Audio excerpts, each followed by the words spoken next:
Somebody in the back want to close that back door if you could for me? Thank you very kindly.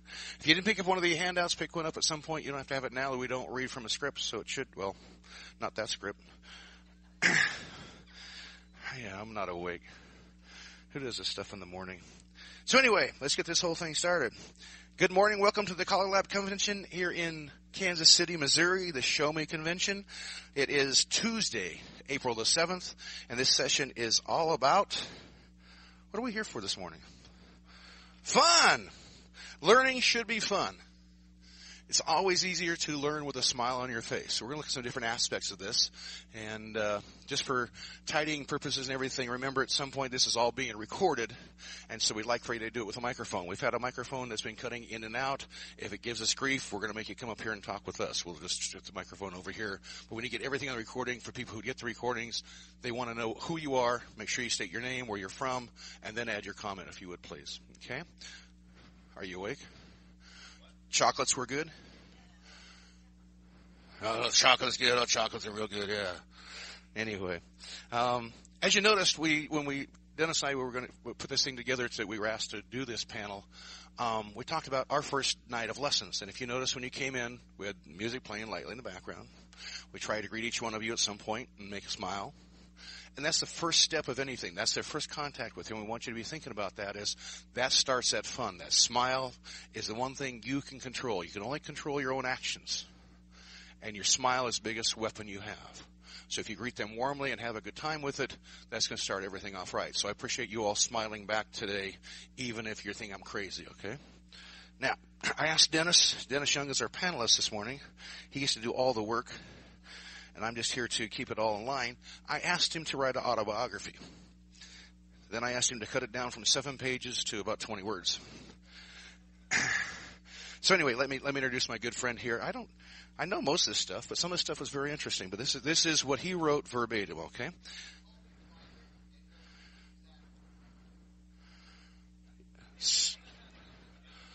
Here, Dennis, say that in the microphone because nobody else in the recording heard that.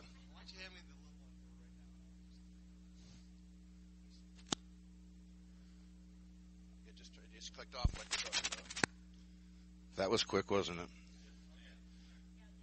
He told me last night, he says, okay, why don't you write something, and whatever you write, I will read it verbatim. You're going to think we're a comedy routine. Dennis Young from Corona, CA. Is that California? Okay. I'm reading it like it says. Not Colorado, as I say to the CALLERLAB in Denver. But he began dancing in 1976 at the age of 18. And began calling in 1981. Dennis has instructed at least one weekly beginner class each year since 1985. One time he was doing 4 per week. Dennis believes that classes should be an entertaining escape from the trials and stresses of daily life. Bear Miller is a great man and an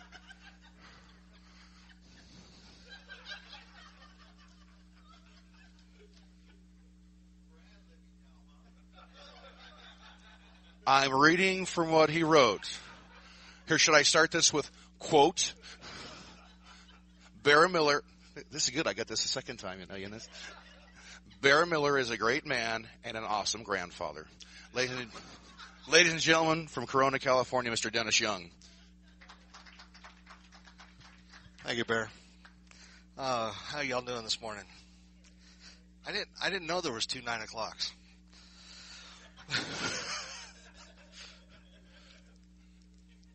Anyway, we're glad to be here. One of the things when Bear asked if I would work on this with him and stuff, I started to think about, okay, what's the definition of fun? Well, these are 7 things that I came up with the definition of fun. Speed, smoothness, complication, excitement, working with others, seeing others' enjoyment, and sleep.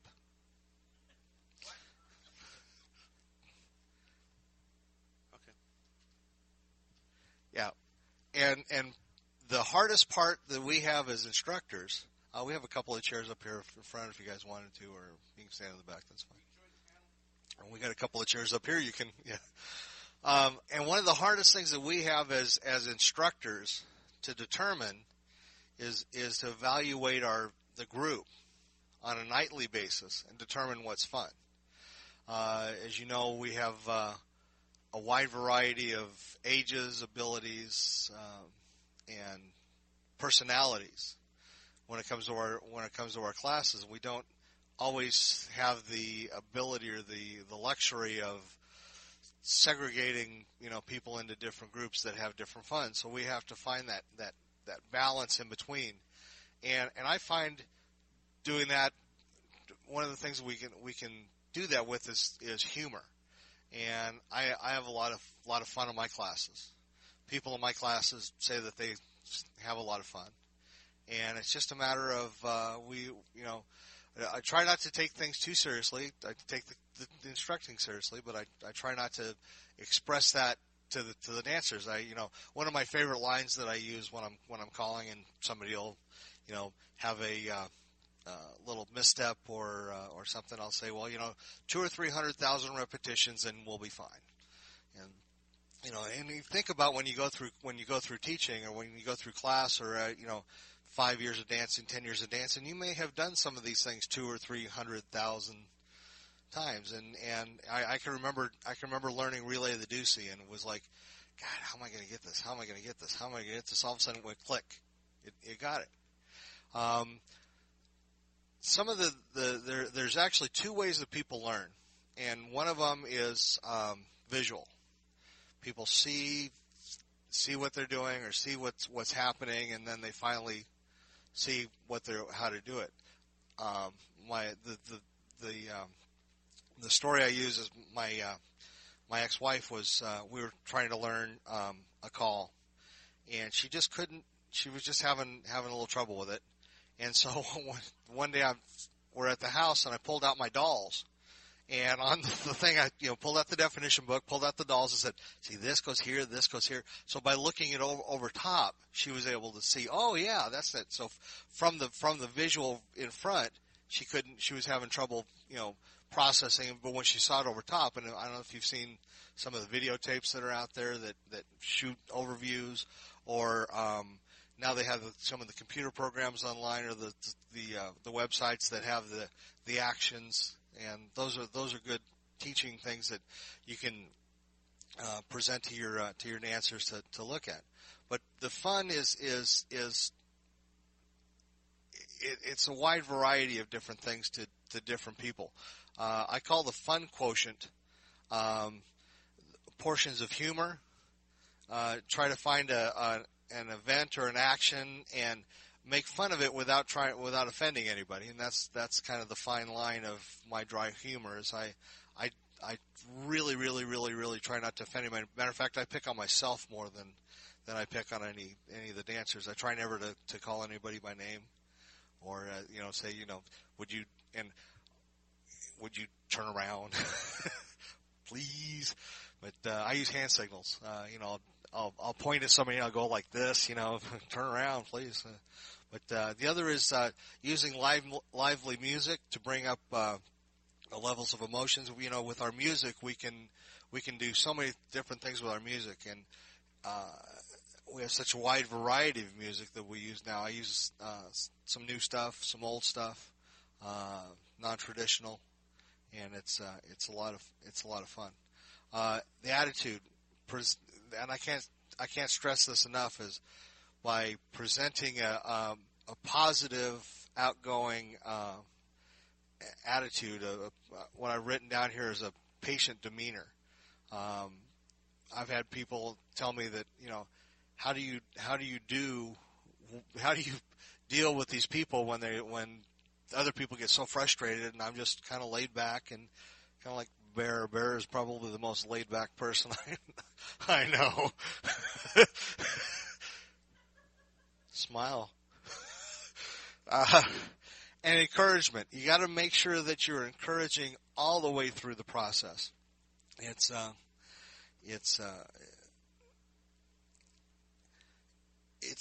can't stress it enough how much individual repetitive encouragement to the dancers, even when they're maybe not doing the best, find something encouraging to say about them, and finally get it. The other thing I have here is we were talking about processing. My current wife. Don't go there. My current wife. I didn't say a word. Yes, sir. My current wife. She doesn't take auditory direction very well, and yes, not your auditory.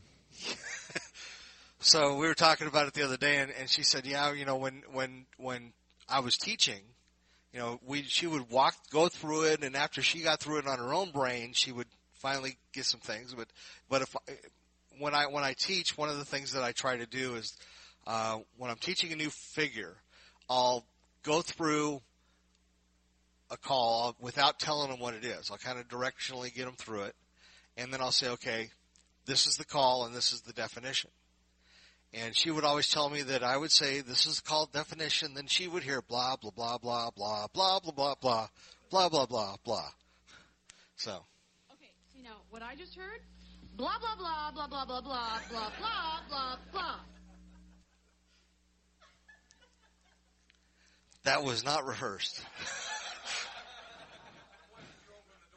Oh, yeah. Opened the door, stuck my foot way back through it.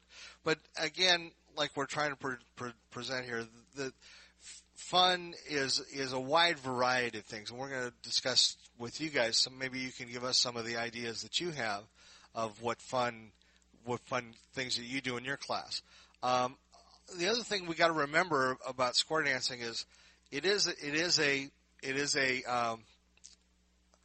dancing activity, but it's also a social activity, and you have to get with your people. You have to, in my opinion, you have to work with your people. You have to play with your people. You have to do things with your people. I do a lot of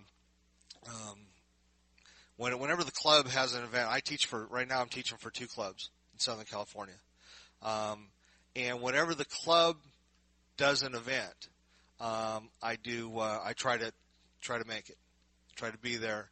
And quite often we'll go someplace. We went to the theater a couple of months ago, and with one of the clubs, and just out of the blue, we're standing in the lobby, probably about 30 or 40 of us, and we're standing in the lobby, and all of a sudden we decided to square up and do a little tip right in the lobby of the theater, and did it a cappella, and it wasn't planned. We just had a little bit of room. Oh, let's square up right here. We're going to do something I'm going to try to figure out how I'm going to do this. The 2 clubs I teach for are going to be having a bowling tournament. And I've got to bowl for both sides. So I think I'm going to bowl one side left-handed and one side right-handed. I don't know how I'm going to figure that out, but or bowl both at the same time. Smile. Hi. Okay. So anyway, so interacting with your club will increase their enjoyment and give you more credibility in your enjoyment. I mean, if you come in and teach their class one night a week and then you don't see them again. Now, different parts of the country do different things. Our part of the country in Southern California, all of our clubs use, or 99% of our clubs use guest callers. So they dance mostly once a month, sometimes twice a month, and they use all guest callers. So we're kind of like the club caller, but we're not doing most of their club dances. Usually, I do the 2 anniversary dances, but they use guest callers. So they hear a new caller every month. So training our people is really important, but training them to have fun and understanding that if they mess up, it's not life-threatening. This is not brain surgery. You know, what's the old joke that Bill Cosby used to use about you don't want to be in surgery and have your doctor say, scalpel, forceps, oops. So it was just having fun and interacting with the people and showing yourself in a good light, being there, like Bear said, try to be there, early so that you can greet the people. That's part of the interactive of showing fun. And That's about what I got. Give Dennis a big hand, would you, please? You are a fun guy, aren't you? Oh, I try. Okay, good. I haven't figured out yet still, because I am somehow doing the fun things in this convention this year, and I'm not this nice a guy that you all think I am. Ask my children. My grandson thinks I'm fun, though. Anyway, there's a couple. Make sure if you didn't pick up one of the handouts at some point that you did, and there's a couple of them on there. One of them is a thing that I stole from a gentleman, and I gave him credit in the back of it from New Zealand, and it's more about education. But it talks about wanted urgently heretics and jesters to put the fun back in teaching. And the most important things here are the first couple lines. And this is your blue handout, your blue ticket, ending in number 371. Remember, fun is infectious. You are in charge of your own face. Laugh more. If you're going to skate on thin ice, tap dance. You need style. Rock the boat and have some fun. The future belongs to the risk takers, the weird, and the slightly crazy. And obviously, if we're square dance callers and teachers, we are slightly crazy. Okay? This is a foreign fact. Making it fun. It all begins with an attitude to me. The people that come in here, they walk into your doors, they have no idea what's going on in the world, but they are potentially not only new dancers in our square dance community, but they are more potentially new friends of mine. And I have to treat them that way. This is a potential thing I have to have. And when I start teaching and calling, and the first thing I'm going to do is I want to get them to get the feeling of dancing. I don't want to get hung up in definitions right away. I want to get them the feeling of being dancing and being successful. I deal a lot as this. I teach on the fly. I do circles and stars and star promenades and get them the whole feel of moving to the music, because that is contagious. It's something you want to have more of once you get to even the first night. If you're out there feeling like you're dancing and being successful, they want it more. And the more they want it, the more they're going to want to come back. And if they do that with a smile on their face, they're going to want it 10 times more. So you're not only building them up to be able to dance and having that feeling, but you're having to do it with a smile on your face going, I can do this. The first night, there should almost be never a mistake made on the floor, because I'm making it so simple and so easy that it's that success ratio is the best thing in the world you've got going for you. Because there's going to be plenty of tedious times to work through it. I try to teach the concept of a call when I teach things. I teach the definitions and everything, but I also teach how it feels. Because to people, when they're first learning to dance, I want them to know the definition, but that way it feels is what it's going to be, what's going to really catch them and really be able to keep them for that call. I asked last year, I did this seminar, and last year I was in Dennis's place, and now I've moved up to the moderator. But I asked my class last year, I says, I'm going to this convention, and they've asked me to do this thing on Fun in the Classroom. Well, usually you don't analyze what you do to make it fun. You just do your thing. So I asked them, and I got a lot of different concepts. From the word of the week, I did a little while where I picked a word, and then we had a funny definition to it. I don't usually tell jokes or anything like that. The next thing was pics of my grandson. That I pick on some people unmercifully. Which takes... I like camaraderie of friends. I like the sound effects. I teach sound effects with a lot of my calls. And slide through with a whoosh. You know, just little things gets them all involved with it. Patience and non-threatening. And dancers, if they're having a lot of difficulties, I'm asking them between tips what's going on. You know, and I'll work with them one-on-one. Now, the other flyer, the other handout you've got is my Dear Dennis letter. Not this one. This is to Dennis O'Neill. And you'll see his email at the end. If you really, really like this, my name is Bear Miller. If you have problems with this document, his name is Dennis O'Neill, and his email is at the end of this thing. But anyway, this is an email transcript back and forth between a new lady in middle part of our state who's thinking about becoming a caller. And we've been kind of prodding along because it's in a remote mountain community and they need a local person to teach classes because it's really hard for people to drive 2.5 hours to go teach a class. It's not feasible for them as a club. It's not feasible for the caller to go down there all this time, spending a total of 5 hours on the road to teach a class. So we're trying to convince her that she should go to caller school and learn to be able to teach. She has the right kind of personality, right kind of tools. And so she emailed Dennis asking him some questions, and you'll see some of those things in there. But it starts off, Dear Dennis, and goes into things. Well, Dennis is a very good gentleman. By the way, this is Dennis O'Neill, formerly from Colorado. Now he lives in Delaware. nowhere, Delaware. But, and he was a student of mine at one time. And he has a great success story with what they've done with his club up there because he took over up there in another remote mountain community. And, but she emailed him, and he emailed her back with, and her last question on the first thing was, thanks so much for all of your helpful hints. One other question. How do you continue to make the classes fun? Making jokes? Just being light and warm-hearted? Kidding with them with the goof? What is the secret to this? Well, Dennis did my work for me. Because he wrote out a 3.5-page answer to her how he makes class fun. So if you read through this, and for those of you on the tape, if you ever want to get this, you can contact me. You don't have to go through Dennis, beardenver@comcast.net, and I will send you this sequence of things. But he describes what he does in class and how it goes. And most of it I agree with because I taught him to dance. And some of the stuff I was just reading going, yeah, that's pretty good. Gosh, that's what he does. Well, that's what I do too. Surprise. But there's one part in here I have a really hard time with. Where is that? Page 13, column B. I had this marked, and I got the wrong copy. This is really, really bad. Where is it, Dennis? About my picking on you.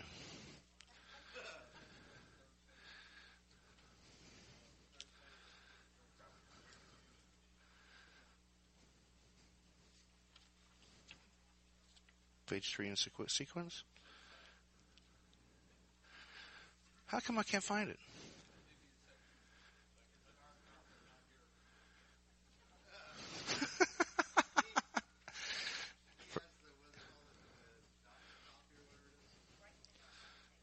Okay. Third paragraph. Oh, Bear used me in this capacity. It's the thing before that. Let me read before it. If you have one dancer you can really pick on, then use that dancer to demo. Don't be like so-and-so. I didn't do that to you. No, I didn't. Maybe once. But, and he also goes into suss that whole thing out that you have to make sure you have a connectability with somebody. If you're going to decide to use somebody as an example, you've also got to praise them at the same time. They can't have a one-way street on this whole thing. So it's got to be a praising thing and everything else. And you also have to figure out that it's somebody who you can do this with. Okay? Because I have made mistakes, and I found out at the end of a class that the person I thought was enjoying it with me was not. And that crushed me. Because he was dishing it back as well as I was giving it out. But, so be very, very careful. And actually you want to talk to them and see if that's okay with them. And make sure that they're okay with that, because before you start, or if you did a little bit of one dance at one class, make sure you've got that connectability. Now, sometimes it's nicer if you've got an angel in there that you can use, who you've had a relationship with already before, or the person who asks for it, Dennis. And some of them will. They'll start bantering with you before you start bantering with them, and you'll find out that they're really good. I'll get some questions in a minute, okay?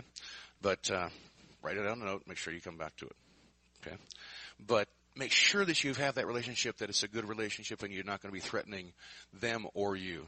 And you want to limit that to a little bit of that goes a long ways, like anything else.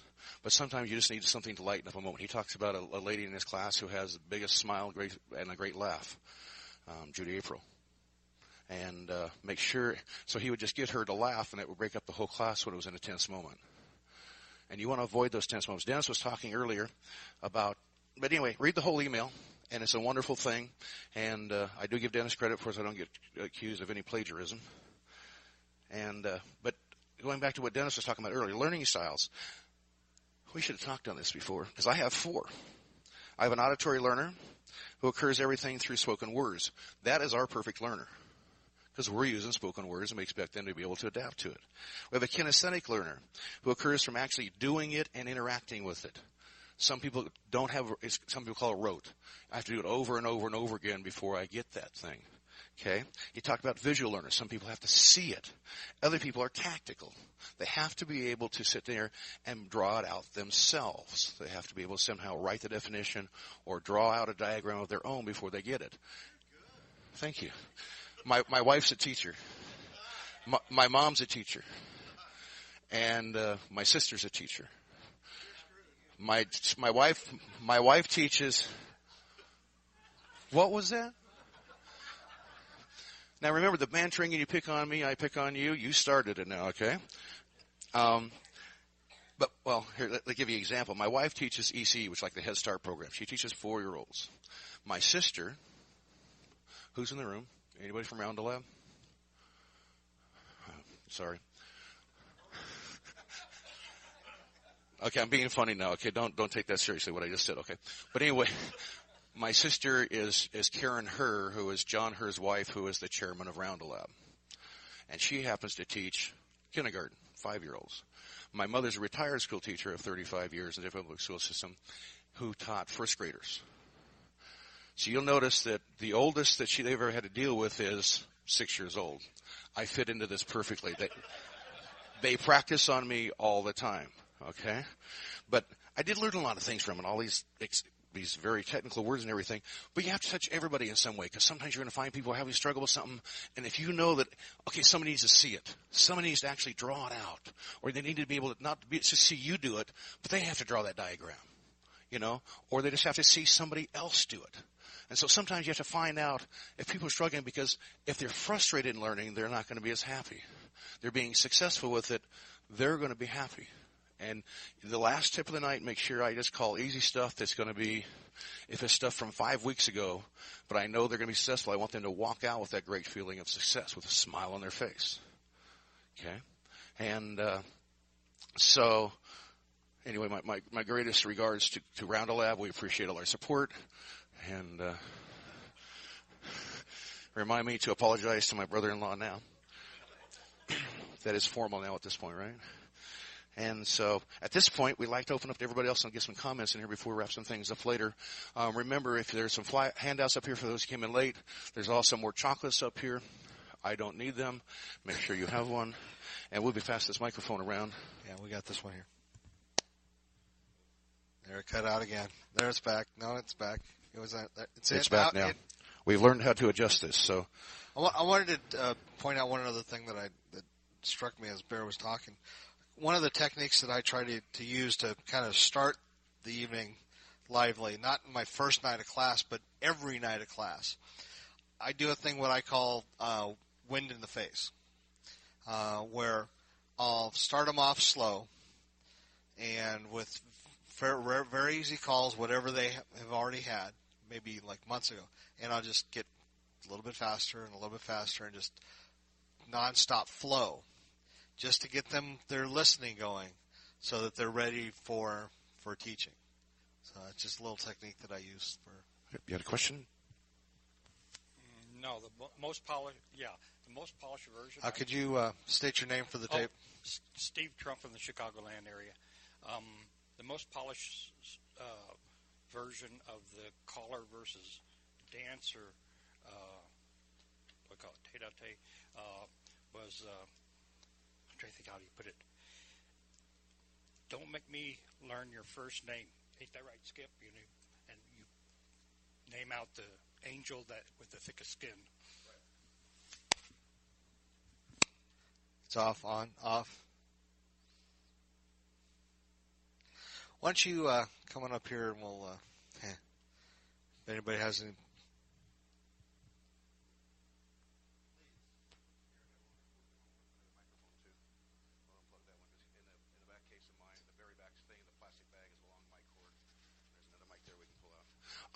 Just to address that too, I don't try to pick on anybody to do anything else first. I always say that the boys are looking in, the girls are looking out, and after about the 5th time, you may have to name them by name. But I teach the people that if I'm talking about boys have a girl in their right hand, you might be that boy.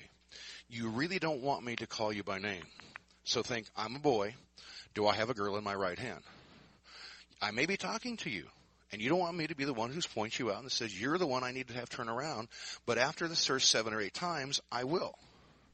So my goal is to not call them by name, but if they don't listen, I will call them by name, okay? And once I learn your name, because there's many of you, one of me, you're going to all know who my name is in a heartbeat. It's going to be harder for me to learn yours. It's very important that I learn yours as fast as I can, but by you making a mistake or not listening to what I'm saying for being the one to turn around, I don't want to learn it faster and know it too well. Turn around, Chuck, right? So. Don Casper, Mannheim, Germany, also a member of Round Lab. So I do know who your sister is. One thing I would like to say is make sure that the angels in your club, in your class, don't just regard the students as a necessary evil at that time, that they are willing to support them in every way possible. And when it's time, I don't know if this is done in the United States, but in Europe, our classes are usually like beginning Labor Day weekend and go on into end of May, early June. And starting December, we have student-level dances available that the students can go to as well, not only the club members and the graduated dancers. And please, if you're teaching a class, go there with your students. Don't just tell them to go there, but go there and dance with them. That will make them really feel good, that they are really learning this because their own caller is not afraid to dance with them. Very good. Bear, can I say one thing about that microphone we just hooked up? No. Okay. Oh, no, go ahead. The micro. There's two things about that mic. First of all, I look at that mic and I think of, hi, I'm Walter Cronkite. This is the beaches of Normandy. And the second of all, I read the label on it. It's from Leavenworth. We'd like to thank the governor for the work release program. You are funny. I try. No wonder we picked you for this. Anybody else? It's time for just to be open up. Just come up here. Just run up because I can't come to you. Okay. Hi, Mr. Forbes. Hi, Mr. Miller. Somehow Mr. doesn't fit this guy. Virgil Forbes from Maryland. How shall I say this? I don't tell jokes over the microphone. I'm not funny. I know I'm not funny. I have some tremendously talented club members who are funny, and one of them I can rag on just about as much as I do on Bear. You rag on me? Yeah, a little. Okay. No comment. But anyhow, I'm going to be talking later. One of our goals is square dance is recreation for most of our dancers. You know, they don't want to be serious. It's their recreation. It's their fun time. Are we fun facilitators? Is that a good term? Our purpose on the microphone. Okay, you're right for a change. Thank you. That's twice this week. But many of us are not stand-up comedians. If we have funny people in our clubs, let's use them. We can talk forever about how to make learning fun, but mostly it's fun when they feel like they've accomplished something, and the wind in your face that makes them feel like they're dancing, even if they're only doing stars and couples circulate, that for them is fun. Thank you. I do tell jokes on myself. One of the jokes that I usually have. Does everybody know how you really become a caller? I'm waiting to become one. There's a technique on how you really become a caller. To become a caller, you have to make sure you enunciate. And I usually use this right after I screw something up. When you learn to call, you have to learn to enunciate. So the way that they taught us how to enunciate. No, I'll show you.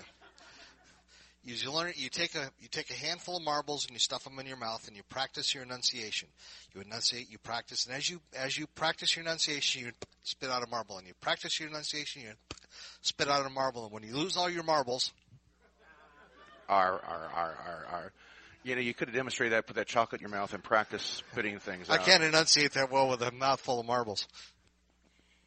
Sue Dellery, Salina, Kansas, and it's actually a question. I recently did complete my first set of lessons with students. But I had one particular student and I noticed this even when I was an angel, you always have one that analyzes everything. And they don't want to have fun. They just want to figure out, why am I going over here, or why am I doing this? How do you keep it fun when they're asking you why and all these? In my opinion, and I will explain. Change that. In my humble opinion. In my never to be humble opinion, have a chocolate. I had a person like that in about 10 years ago, and it actually turned out to be my current wife. Was my biggest heckler. Why am I doing this? Why, Rhea? Why am I doing this? Why am I doing it? Why does this? Why does it? You just have to take it with a grain of thought, a grain of salt, and say, just be as positive as you can. And I think about back to my first class that I taught, and I pity those people. We didn't know what we were doing. We were going through it, but you just do. You learn over time. There's techniques that you can learn to diffuse situations, or those people you say, well, I'll tell you what. During the break, we'll go through it and we'll walk you through it. Or here's some resources. Go to the CALLERLAB website and you can download all the definitions, and that'll, to a certain extent, explain to you what's going on. You can go onto a couple of the websites that have the animated situations and kind of give them resources to find those things to help them go through that. Another thing I want to say on that is the simple fact that sometimes different people have fun in different ways. At a convention, go into the C4 hall and watch them dance. They don't look like they're having a good time. I'm sorry, they just don't. Okay? Any C4 dancers here that I'm offending now, since I'm knocking off almost everything else today? I dance C7. I see what the other 7 people do, and I fill the hole. But anyway, they don't look... They don't look like they're having a good time, but they finish that tip, and they are ecstatic. They are so happy. And so you got somebody who's analyzing everything.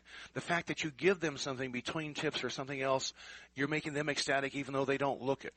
Because not everybody expresses their happiness in the same way. And sometimes if you talk to them later, they're so happy because you gave them that 94-line description of a 2-step call. But they were able to analyze it, and they need that. And so, their rewards is the fact that they were able to get that at the same time, and you have to be able to facilitate to them, even though during the class they don't look like they're having a good time. And sometimes it's hard because that person next to them then thinks they're not having a good time either, and it's a sharing kind of thing. And so you can always just bring up, it's okay to smile, but those people may not smile anyway until the end of the night. When they're going home and they're thinking about what they did, they're going to smile. And you have to just hope for those kind of people that that's when they are smiling. That's my approach to it anyway. If I give this to you, this is. Are you from Southern California? No. Well, I mean, you got the outfit. I figured. The sun does shine in Colorado once in a while, even if it is only 5 degrees. It's still shining. I'm Matt Rainick. I'm from Granby, Colorado. One thing to Sue, if he's that analytical and he really likes to pick it apart, I might suggest that maybe at some point in a lesson like that you assign him a call to either help you with or to teach. So he kind of can be the person behind the whys and the wheres, and it may not answer all the questions through the whole lesson, but it might engage him that way.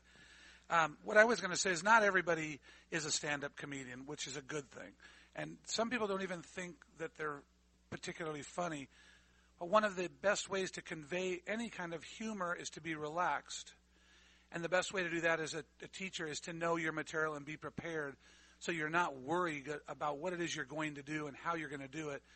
And if you're that level of relaxed, a lot of things will just come out of you naturally. Unless you're on the opposite end of the spectrum where you're deathly terrified, and sometimes that fear is kind of a defense, and then other things may come out of you naturally as well. So, what are the techniques that I use? What? Bear, please don't fall down.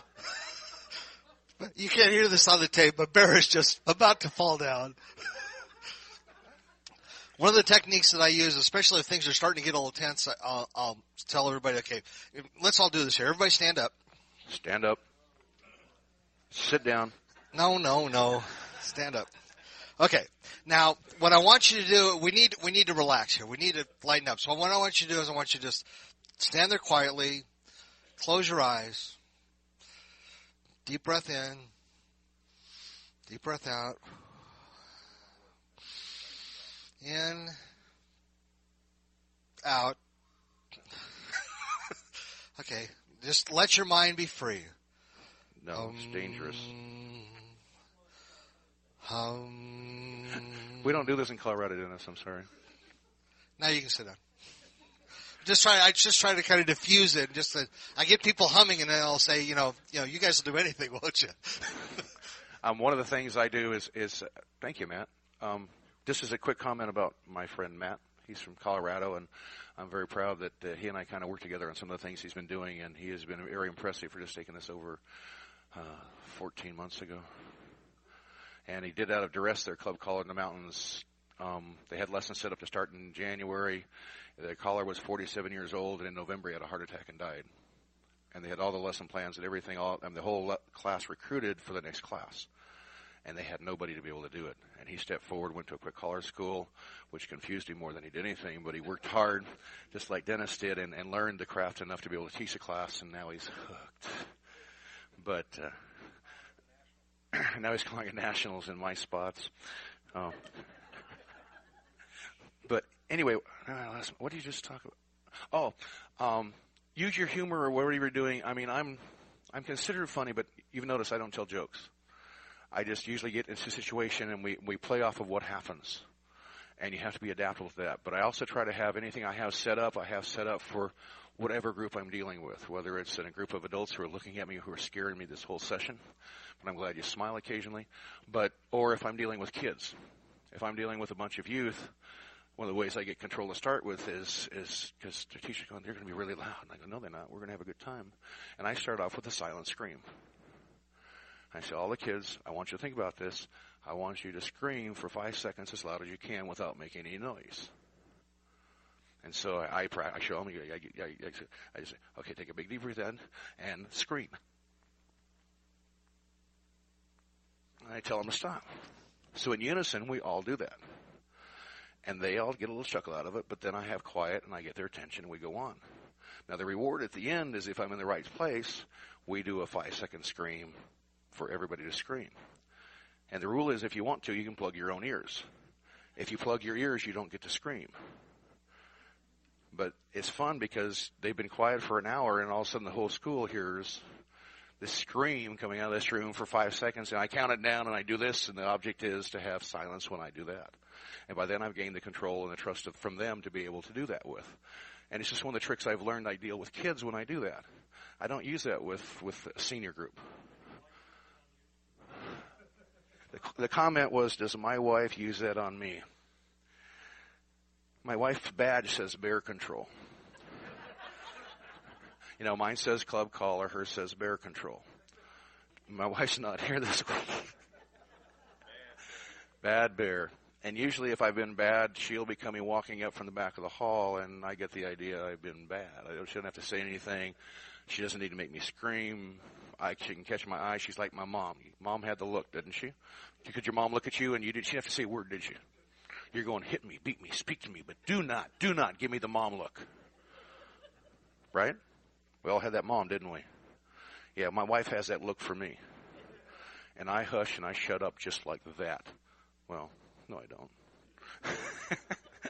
But I really try to get into the situation where I'm laughing with them or they're laughing at me, and that's my first goal, is to be able to get that relationship built between us.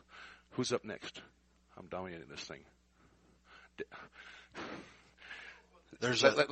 Bob, come up here first before I have to give this thing to him. My name is Bob Asp from Rockton, Illinois, and one of the people that talk about analyzes sitting over there, Steve. He comes to a couple of my classes. But one of the things, I guess the biggest thing I got to tell you is add fun. Each one of you has your own fun. Each one of you has your own definition of fun, of what you're going to put into your lesson plan. I came across one really by accident. I was having this one guy that had trouble with stuff, and I'd go out and sit there and say, well, this is how you do it, and I'd push him through it and show him how to do it. And then I walked back to the table, and underneath my breath I says, don't let that happen again. And everybody just busted up laughing. So there's something that you can use that might not work for everybody, but it works for me. And I'll sit there and explain something. If something's having trouble with something, I'll sit there and explain something. And then underneath my breath, I'll sit there and say, just don't let it happen again. And it breaks down the tension of learning and that stuff, and it makes them relax a little bit. And when the dancers see you relaxed and that stuff, they'll be relaxed. They'll learn more. And one of the other things, when you teach after 8 o'clock at night, don't teach nothing. Because when their brains, I know my brain shuts off 8 o'clock at night when I'm learning and that stuff. My wife is a teacher, 9 years, and she says 8 o'clock her brain shuts off. Work the heck out of from 7 to 8, but after 8 o'clock, relax them and just do everything. I'm done. Is there 2 8s? Oh, no. Gosh, no, you guys all make me laugh too much. I lost my whole train of thought there. I had something. Yeah, it came back off the wall. Thank goodness. Huh? What I was going to say is, I talked about this yesterday at the thing, is that sometime during each dance and each class, you need to give everybody a gift. Because everybody has something else that they're looking for in that situation. Some people want some smooth dancing. Some people want some choreography. Some people want to be challenged definitions. Some people want to have a good belly laugh. Some people want to have a serious moment. Some people want to have a piece of music that touches a piece of memory in their lives. Each person at your dance and each person in your class needs to be given that gift sometime during the night. So you have to figure out how to do that for each person. And sometimes you don't know, I don't know what Matt wants, what Dennis wants, what Cindy wants, but I have to try to broaden out enough things to be able to touch each one of those people during my night. And I'm going to make a contact with what somebody likes, because everybody has that definition of fun. A gentleman yesterday afternoon was talking about some people's idea of fun is to go up 15,000 feet in the air and jump out of an airplane. Some of us like to go to the buffet line over at a steakhouse. I'm guessing there's more of us who have the fun of the steak line than the airplane, but the difference, that's a good analogy, because it's everybody has a different concept of what fun is. So we have to find something that's going to give something to everybody in that situation at some point in some way. It's a thing I learned from Jerry Haig many years ago when I was sitting in a seminar that he did, and it's an awesome thing, and I try to present that at each one of my dances. Okay, I'm done again. You're doing good. Again. You're doing good. Anybody else? Okay, Dennis, come up here. Ladies and gentlemen, the gentleman on your paper there, Mr. Dennis O'Neill. He is from now Delaware. Used to be from the great state of Colorado.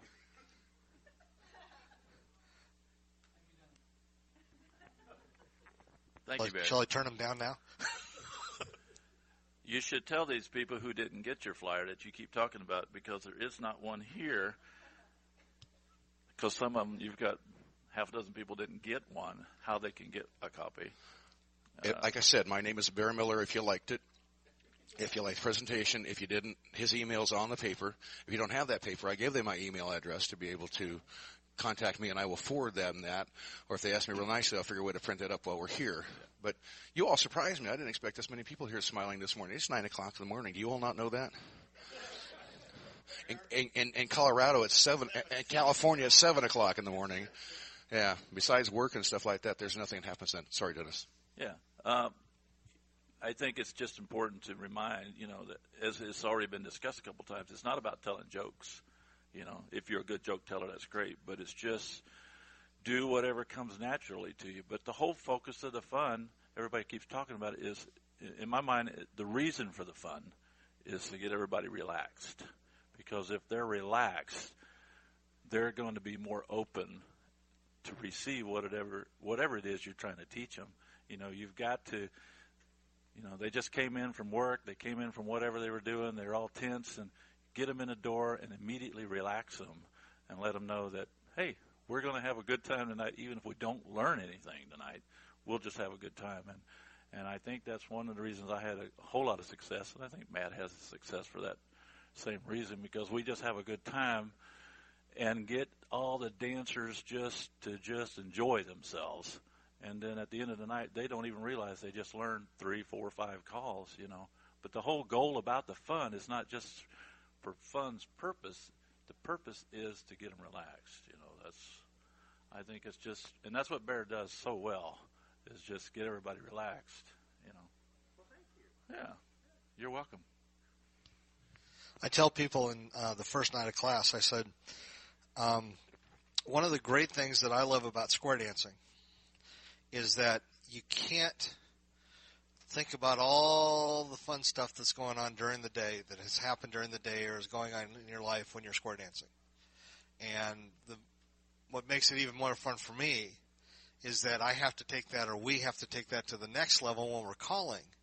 We have to be conscious of what we're doing, especially in class, because in class, when I call, I don't know why, I've been calling for 27 years now, 28 years. And you're old. I'm old. And I started one very young. I was 3. And when I call, I generally don't think so hard about what I'm calling. I kind of look forward to what I'm trying to get to, but it just kind of flows out. And sometimes when I'm teaching class, you have to not only remember what they know, but what they don't know, so that you don't call it. And I'll be calling along in class, and I'll say, okay, I need to look for something on the paper. I'm looking for the paper. I'm calling along. I'm looking on the paper, and all of a sudden I'll call something that they haven't had yet, and I go, we're going to learn that next.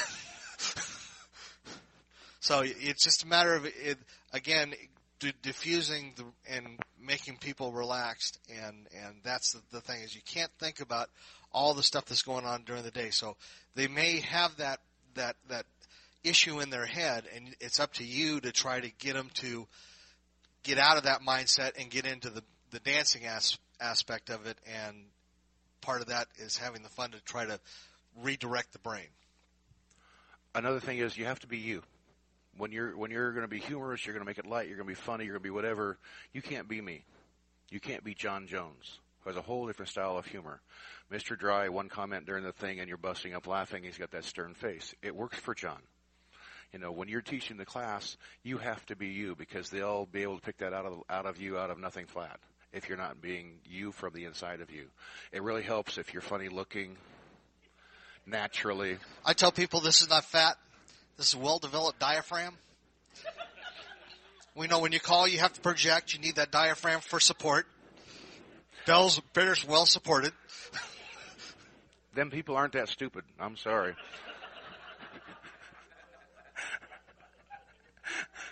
The other thing is you'll find out you're also threatening.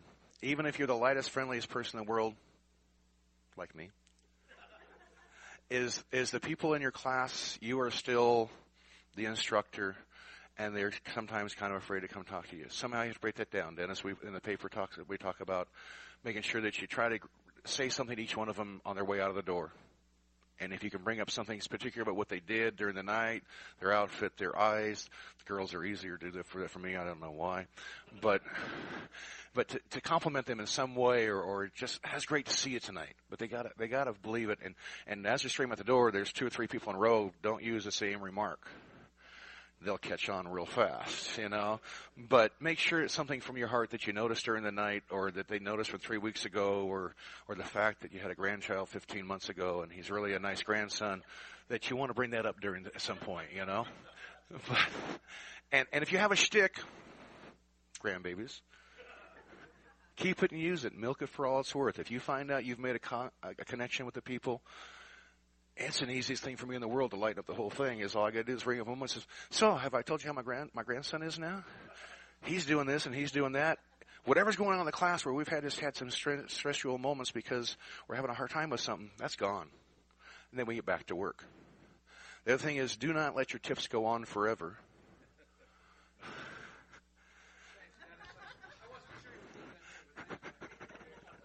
And as a new caller, a lot of times, it's like you start calling, you know you're towards your end, but you're teaching a call. They've almost got it. Almost got it. If I go a little bit more, they're going to get it. I'm going to go a little bit more, they're going to get it. If I go a little more, they're going to get it. And all of a sudden you look down, it's been 50 minutes. And they're dying. I set my timer on my thing and I watch it.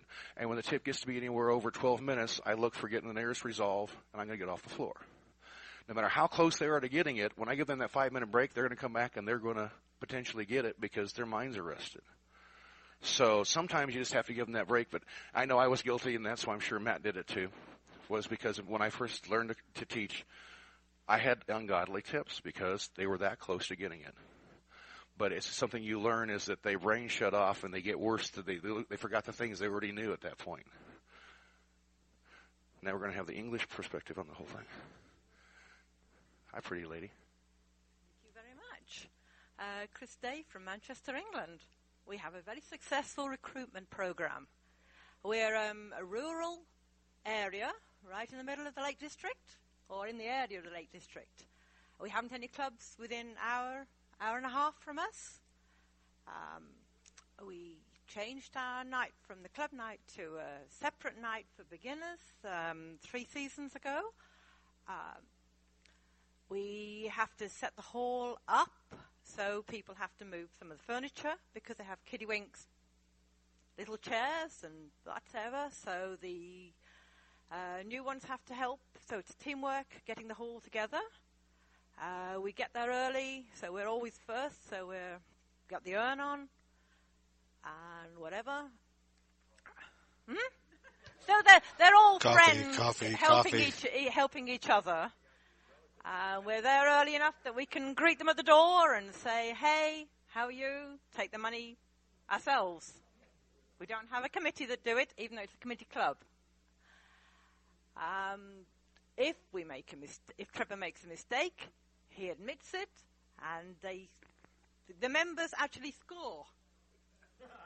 You know that, Bear? Yeah. But the members, and they'll tell you at the end of the night how many mistakes Trevor made. But they'll never cross off what he didn't do. Did he put... But he wouldn't say... He said, does the highest score win? He doesn't think it's fair that numbers aren't crossed off.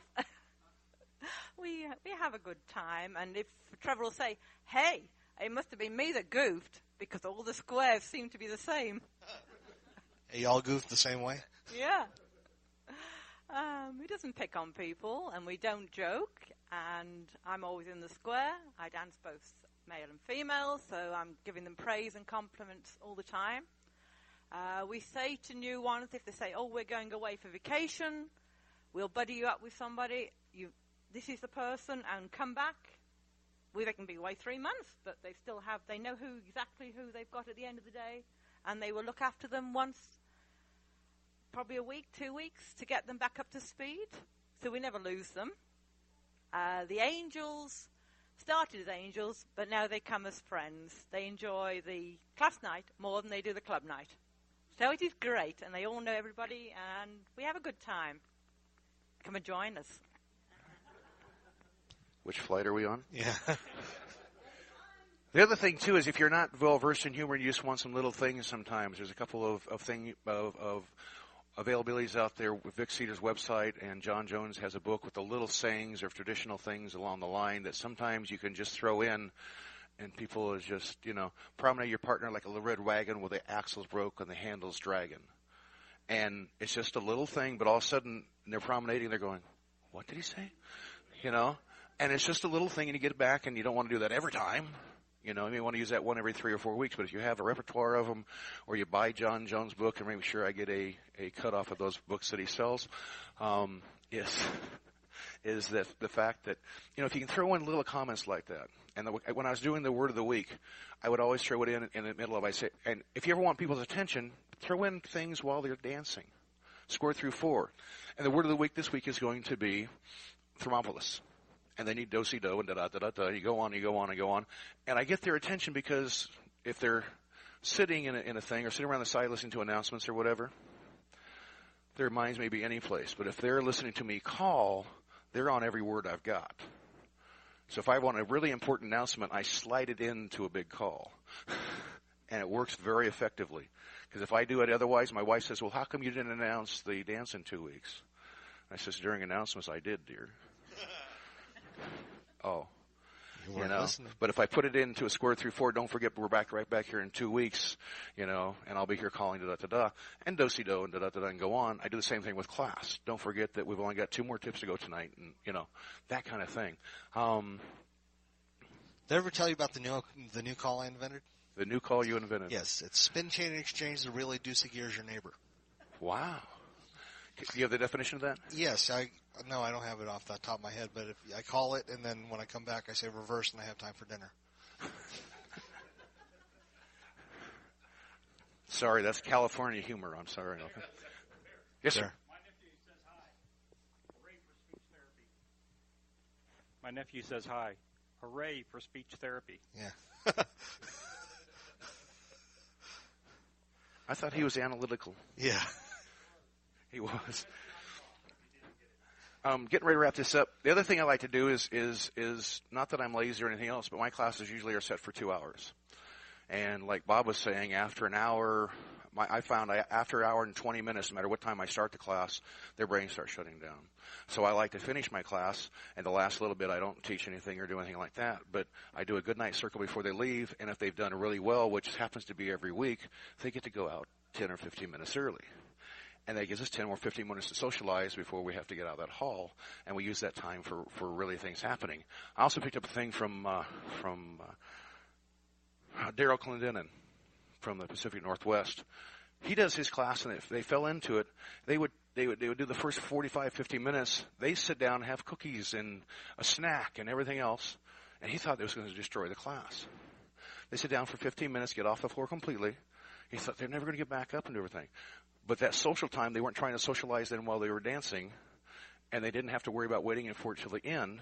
So he broke up every class in the middle, and he says, and their attention span the second half was as good as the first half. And I went, not that I've ever done it, not that smart, but I thought it was an interesting thought and process. The other thing I like to do at the end is a good night circle to bring the whole thing together and let everybody say good night to everybody and just dance it and let them walk out of there on some nice, fun music. Steve? Yeah, here's another joke. I'm sorry, Steve Trump from Chicagoland area. I dance with a school teacher. And from what she extracted from one of her seminars is if you work with young people, the formula you need to keep in mind is H plus 2. That's the amount of time you're going to keep their attention. If they're 8 years old in your class, you don't want a session longer than 10 minutes. You got to take even as little as a minute break. I think that goes to a limit, though, because at the age of 80, they don't have an attention span of 82 minutes. I can guarantee it. I should say, we're going to have to do some research on this because I think my attention span is way less than that. I'm 53. I think what it is, I think at the age of 50 it starts reversing and it's age minus 2. Mine started way earlier than that. Way earlier than that. But anybody else have anything for us? Because I like to reward my people who have been really good and really doing well in class by letting them leave a little bit earlier. And so I'm willing to cut you out of here 10 minutes, but I don't want to miss anybody's comment. Does anybody have anything else for me? I just want to know, you can't see this on tape, but Bear keeps his mic in this little cozy, which happens to be a beer bottle thing. What's the name on it? It says Miller Genuine. The problem is he lives in Colorado. Do you actually allow this to get across the state line? I don't even drink. But I don't get it. You know, Coors used to only be sold in Colorado. I understood that. But Miller, I don't get it. Can you run that? So, can you explain Miller's that? made in Wisconsin. They make Coors. I mean, I thought a friend of mine who will remain nameless, and you know very well, calls Golden, Colorado Mecca. Mecca. Well, I can't. That's not my fault. But anyway, I was getting ready to say about the good night circle. I like to say good night in a grand, right and left grand, all the way around the room. And I try to be down there if I have the time. And if I cut them 10 minutes early, I can do it. I can be in the back of the room and saying good night to everybody when they go. And that feeling of from they walk in the door to the leaving at the same time, tying the whole thing together. You can feel good. They can feel good, and it's a win-win situation. But I want to thank you for your time this morning. Give Dennis a great big hand. That's Dennis Young. No leaving the door earlier back there. And also, if just for a side note, if you're going to the Nationals, Dennis is doing the programming for the callers at the Nationals this year. The bad thing now I want you to know is it's too late. The programming is done. The bribe season is now over. You may not bribe to get extra things. Oh, yes, you can. Well, in that case, I have some extenuating bargaining to do here with Dennis and everything. But we hope you enjoy your time here. Enjoy CALLERLAB.